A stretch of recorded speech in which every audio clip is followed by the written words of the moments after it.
Hello viewers, কেমন আছেন? তো আজকে দেখব কিভাবে আপনি আপনার কম্পিউটারের স্পিড আগের তুলনায় বাড়াতে পারবেন। তো চলুন শুরু করা যাক। প্রথমে যাবেন মাই কম্পিউটারে। এখান থেকে যেমন যে কোনো একটা ড্রাইভ নেবেন, যেমন সি ড্রাইভে ঢুকলাম। প্রপার্টিসে যাবেন, ডিস্ক ক্লিন আপ এখানে ক্লিক করবেন। একটু অপেক্ষা করতে হবে।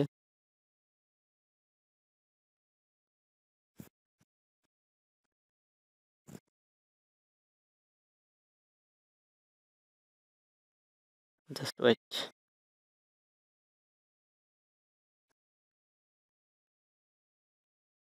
ওকে, এখানে দেখেন আপনার অপ্রয়োজনীয় অনেকগুলো ফাইল আছে। এগুলো আপনি মার্ক করে কেটে দিবেন। ওকে, ওকে, ডিলিট ফাইলস। আর এভাবে কিন্তু আপনার কম্পিউটার স্পিড আগের তুলনায় অধিক অধিক বাড়বে। এখন ওকে দিয়ে দেন, ফ্রেশ।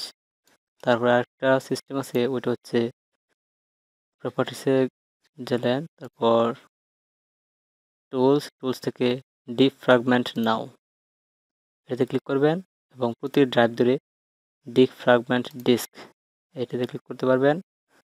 এবং এভাবে আপনি আপনার যে ড্রাইভটা স্পিড বাড়াতে চান বা ওইটা যে ড্রাইভটা রিফ্রেশ করতে চান ওই ড্রাইভটা ডিফ্র্যাগমেন্ট ডিস্ক দিতে পারবেন।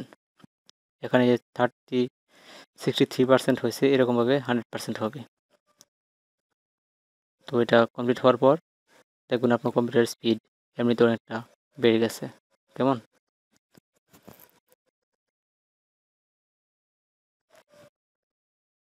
তো আমি আপাতত স্টপ করে দিই। ওকে, স্টপ করে দিই। আপনারা এটা ব্যবহার করবেন, কম্পিউটার স্পিড পাবেন অনেক বেশি। ধন্যবাদ।